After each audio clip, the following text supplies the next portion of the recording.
Present continuous tense. দেখো, এখানে তোমাদেরকে যে বিষয়টা মনে রাখতে হবে, বর্তমানকালে কোনো কাজ চলছে বা হচ্ছে এভাবে বোঝালে সেটা present continuous tense. Present continuous মানেই হচ্ছে ঠিক এই মুহূর্তে যে কাজটা চলছে বা হচ্ছে।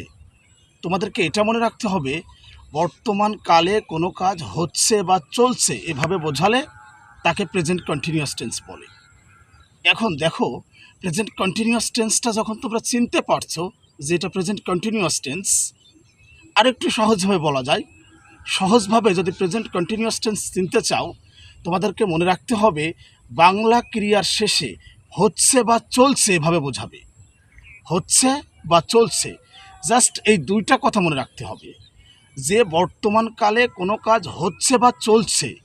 আরও সহজভাবে এটা মনে রাখবে যে বাংলা ক্রিয়ার শেষে হচ্ছে বা চলছে এভাবে উল্লেখ থাকবে।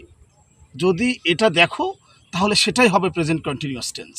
যখন বুঝতে পারছো যে এটা প্রেজেন্ট কন্টিনিউয়াস টেন্স, তখন এই নিয়ম অনুযায়ী সেটাকে ইংরেজিতে রূপ দিতে হয়। এখন নিয়মটা দেখো, সাবজেক্ট প্লাস সাহায্যকারী ভার্ব হিসেবে অ্যাম, ইজ, আর যে কোনো একটা বুঝবে, প্লাস মূল ভার্বের শেষে আইএনজি যোগ প্লাস অবজেক্ট।